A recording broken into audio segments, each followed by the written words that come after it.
The Whiskey Rebellion, the moment America nearly exploded from the inside over a simple drink. No one expected America's first armed uprising to ignite over something as ordinary as whiskey. But in 1790s Pennsylvania, a simple tax turned neighbors into rebels, farmers into fighters, and forced George Washington to do something no U.S. president has ever done again: lead troops into the field himself. The United States was barely a decade old, already drowning in Revolutionary War debt. To stabilize the economy, Secretary of the Treasury Alexander Hamilton pushed for a tax on distilled spirits. On paper, it seemed harmless, but on the frontier, where money was scarce and whiskey doubled as currency, the tax felt like a direct attack on survival. Farmers didn't see it as revenue policy, they saw it as big government crushing small communities. Most had fought in the Revolution and swore they would never bow to another distant authority. And now, it seemed to be happening again, just under a different flag. The new whiskey excise tax was structured in a way that hit small producers hardest. Large Eastern distillers could afford annual fees, but Western farmers who distilled small batches were charged per gallon, making compliance nearly impossible. Anger spread quickly across Western Pennsylvania, an isolated region already feeling abandoned by the federal government. Rumors circulated that tax collectors planned to seize stills, property, and livestock. Meetings turned into protests, and protests turned into organized resistance. Men gathered in taverns, swearing they would never pay a rich man's tax. The spark had landed, and the fuse began to burn.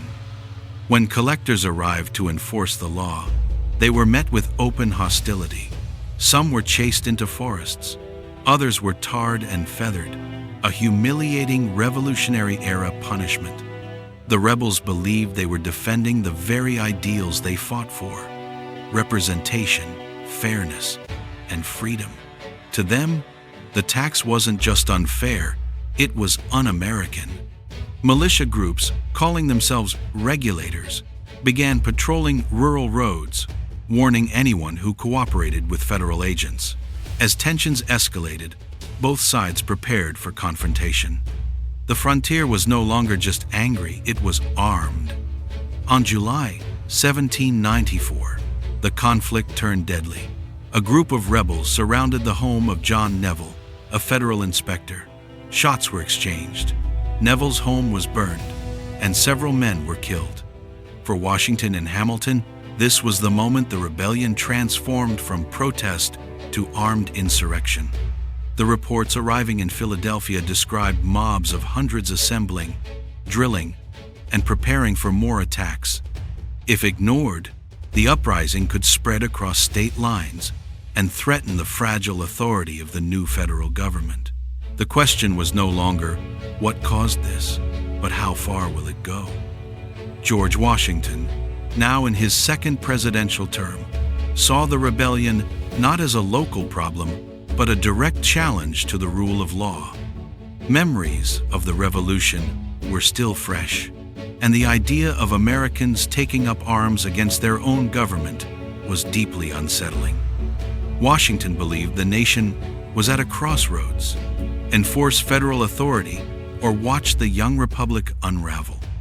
After consulting his cabinet, he invoked the Militia Act of 1792, giving him power to mobilize state militias. It would be the first and only time in U.S. history that a sitting president personally led troops into the field. Although Washington made the final decision, Alexander Hamilton was the rebellion's fiercest critic. He believed letting the uprising continue would undermine the entire financial system he was building. Hamilton even rode with the army, not just as an advisor, but as a determined architect of federal power. Critics accused him of wanting to crush the frontier to secure support from wealthy Eastern interests. Supporters argued he was defending the legitimacy of the Constitution. One thing was certain: Hamilton viewed the rebellion as a test that the nation could not afford to fail. Nearly 13,000 militia troops were raised from New Jersey, Maryland, Virginia, and Pennsylvania, a force larger than Washington commanded at times during the Revolution. Camps sprang up along the roads as officers drilled volunteers who had never fought in a coordinated army before. To many, the mobilization felt surreal. Americans marching to confront other Americans. Some soldiers believed they were stopping a second revolution. Others sympathized with the rebels but felt duty-bound to uphold the law.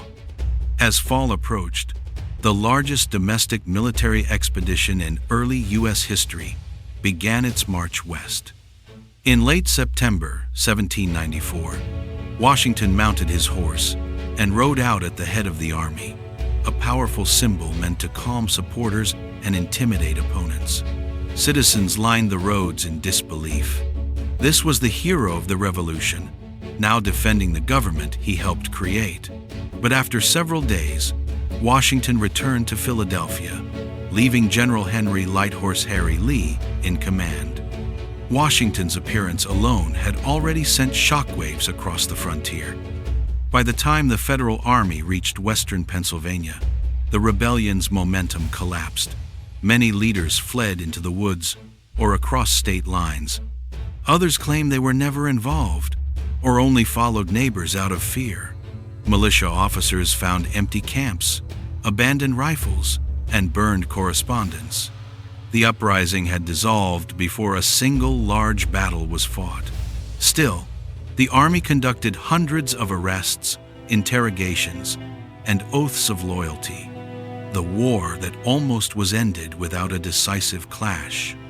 Dozens were charged with treason, but only two men, Philip Vigil and John Mitchell, were convicted. Both awaited execution until Washington intervened, issuing presidential pardons. He believed mercy would heal the frontier more effectively than punishment. The pardons also sent a message. The government was strong, but not cruel. Some hailed Washington as wise and just. Others whispered that the trials had been excessive from the start. Even among supporters, the rebellion left a complicated legacy of justice, authority, and restraint.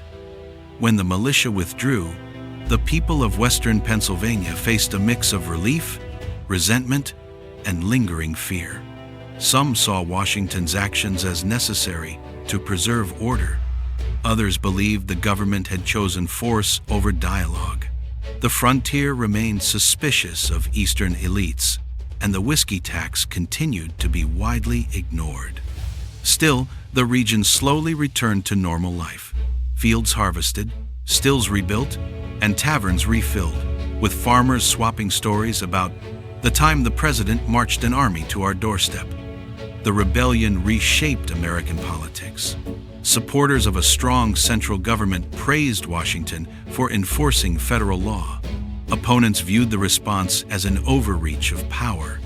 The divide widened between Federalists and Jeffersonian Republicans, fueling debates about liberty versus authority. Newspapers across the nation printed fiery opinions, accusing the other side of betraying the revolution's ideals. The Whiskey Rebellion became more than a regional uprising. It became a symbol in a national struggle over the future of American democracy. Hamilton celebrated the suppression as proof that the Constitution worked. He argued that the rebellion showed the nation could not be bullied by armed mobs, but frontier Americans saw Hamilton differently. To them, he was the face of distant government, brilliant, ambitious, but disconnected from rural life. His financial system may have saved the economy, but it also deepened cultural divides. The Whiskey Rebellion hardened opposition to Federalist policies, contributing to the party's decline in the decades ahead. For Washington, the rebellion became a defining moment of his presidency. He believed the nation must demonstrate that laws passed by elected representatives were binding. Yet he also understood the importance of mercy, choosing reconciliation over vengeance. The episode reinforced Washington's image as a steady, reluctant leader who acted only when the nation demanded it. But it also sparked debates that still echo today. When should governments use force? And when should they stand back? Ironically, the whiskey tax produced little revenue. Collection was nearly impossible on the frontier, and enforcement cost far more than it earned. By 1802, under President Thomas Jefferson, the tax was repealed entirely. The rebellion had exposed a reality the federal government could not ignore. Policies that ignored frontier conditions would fail no matter how well-intended or economically sound they seemed on paper. Historians now see the Whiskey Rebellion as an early stress test for the United States. It revealed deep cultural divides: city versus frontier, farmers versus financiers, liberty versus law. It forced the nation to confront a question every democracy must face: how do you enforce laws without becoming tyrannical? Washington's response, firm but measured, set a precedent that shaped every future challenge to federal authority.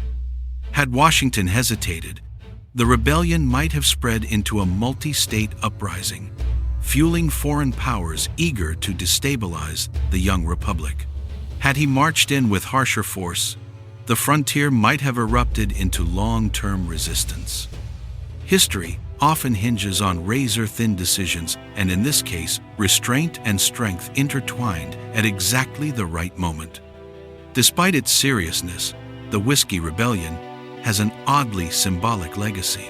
It's remembered less as a war and more as a moment when Americans nearly fought each other over alcohol, taxes, and identity. It showed how fragile unity can be, even in a country founded on shared ideals. And it stands as a reminder that sometimes the strangest conflicts come not from foreign enemies, but from neighbors who suddenly find themselves on opposite sides of history. The Whiskey Rebellion wasn't America's biggest conflict, but it was one of its most revealing, a moment when a young country tested its strength, its unity, and its willingness to enforce its own laws. From Hamilton's financial vision to Washington's unprecedented march, the story captures the fragile balance that shaped the nation's early years. If you enjoy uncovering the forgotten turning points that shape the world, stay curious, explore boldly, and let history surprise you more often than you expect.